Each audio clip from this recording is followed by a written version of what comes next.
Ennis, great stoppage. Woo! Applauso. Who you gonna fight next? Huh? That's all we care about in the sport of boxing. Are you gonna fight Vergil Ortiz? Huh? You had a cute stoppage. It was a cute post-fight interview. All right, little motivation, inspiration, huh? Eddie Hearn, good promoter. And at the end of the day, it gives me matchroom boxing, Eddie Hearn, Demetrius Andre vibe. Y'all already know I did a video a while ago, and I said, damn, y'all already know that Demetrius Andre was a good talent, still a good talent, but he never got the fights. Never got the fight. Was in a position in the 160-pound division to get the fights. Jaron Boots Ennis been in the position in the welterweight division, and now in the 154-pound division to get the fights. And let's not forget that he was offered a Vergil Ortiz fight. He was offered a Teofimo Lopez fight.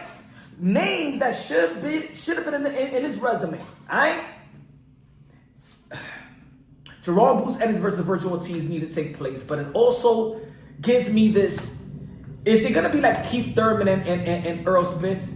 That the world of boxing was talking about Thurman and Spence and Thurman and when they're gonna fight, and they was in the same in the same network and the same banner. Never got to fight. Never got to fight. Got some good wins though. They was established. They beat somebody to become a world champion. Alright? They earned their stripes. Jaron Boots Ennis became a champion. Vergil Ortiz have not, but even Vergil Ortiz is number one in the 154-pound division because who he fought. May not hold the belt. I mean, we live in a different era as well. But we not only live in a different era in terms of the fight game, we live in a different era to how people see sports, how people, not even sports. There is no more patience, ladies and gentlemen, because we have so much options, right? We have so much options. Ain't nobody going, I'm going to say that the days of marinating fights is no mas. That's outdated. The boxing fans, especially now, the boxing fans, this is more of a niche fan more than ever. We ain't waiting for shit. We're not waiting for nobody. Hey, yo, even we're not waiting for food, man. We're not even waiting for an Uber cab. You know what I'm saying? We're not. Oh, it's taking too long. Switch up to another car. No. Switch up to another car. We ain't waiting no more. Huh? We're not waiting no more. You tell the chick in the club or in the bar, in the lounge, hey, no, let's meet each other. Let's get to know each other. I don't got no time for that. You don't got time for that. I don't got time for that. Hey, yo, even the dude don't got time for let's get to know each other and stuff like that. Yeah? People don't even want the number no more. Hey, yo, the ladies don't even want the number no more, man. They want the Instagram. They want to get to know you through your pictures. Huh? They're going to go to 2004, 2003. Okay, he got 2 kids. You know, right? He built this person, that person. You know what I'm saying? Nah. Ain't nobody waiting for no fights no more. Because the fights is there to be made. Vergil Ortiz is going to be fighting Everson Lubin. That's going to be a great fight in the 154-pound division. You already know how I felt about the 154-pound division. It's the landmine division, the most competitive division in the sport of boxing. And this ain't critiquing Boots. Because if y'all been following the channel, Punch Run Boxing, a.k.a. Mr. Moonshot himself, I've been talking about Jaron Boots Ennis since day one. You can tell Jaron Boots and his team, who's been the first one in the YTV scene, the YouTube boxing community that was talking about Boots, that had interview with Boots. But they got little YouTube channels that chill with Boots, telling me, yo, Boots don't do no interviews with Punch, yo. Even though Jaron Boots Ennis know who's the first one that's been supporting him since day one out. So this is about even me, what I was saying 7 years ago, that Boots Ennis is gonna be the second coming of Roy Jones Jr. I've said Boots Ennis is a big boy. He could go to the 168-pound division, become a 5-division world champion, or something like that.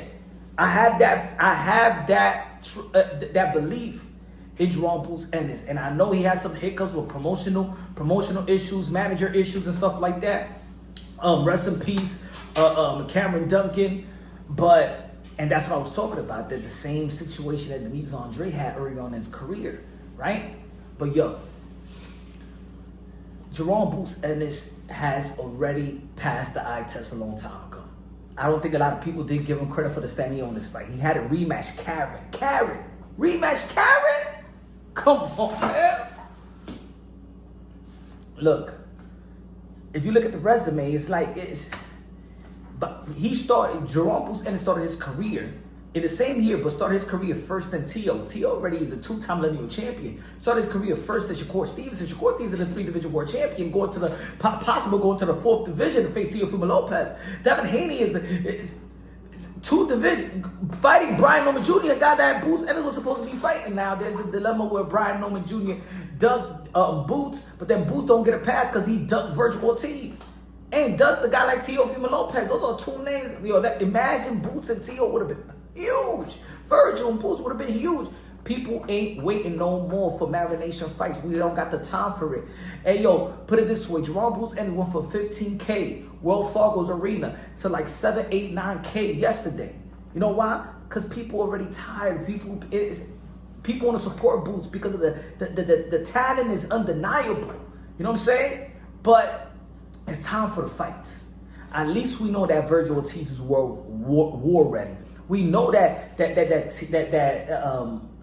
T.O.'s legit, Bam Rodriguez legit, Devin Haney legit, Shakur legit. I know the skills and talent of Jaron Boots Ennis is legit, but now he got to show it. He got to prove it. We just can't be just hyping and keep on saying Jaron Boots Ennis is better than all these guys because he look apart. But these guys already proved to us. They're already battle tested. They are the it factors now. I'm tired of just describing how good Boots look. Time for him to fight Vergil, Xander, the winner from Dura. He even called Thurman. He even called out Jamal Charlo, called him a little pup. Boots, you duck these guys, man. You're not in no position to call an undisputed no pup. Boots is still trying to pass the eye test. He already passed the eye test, but he's trying to get away from that, from first base. And yes, he's been a champion, and let's not put it this way. He was a Ring Magazine champion, but because Turkey Out Shake, who is the owner of the Ring Magazine, thought that Boots and Teo was going to be fighting, so that would have been a legacy fight for Ring versus Ring, just like he established that Canelo Álvarez versus Terence Crawford to make sure that Canelo Álvarez was going to get the belt from William Skull for Terence Crawford to have an opportunity to become a 3-division undisputed world champion, and Teo would have had an opportunity to become a 3-division lineal champion. Don't think by staying the onus that you really deserve that Ring Magazine belt, that lineal belt. No. But anyway, now you're in a new division, the most stacked division in the sport of boxing. It's time for Jaron Boots, and it's no more passes, man. No more passing. This is coming from a Boots supporter. No more passes.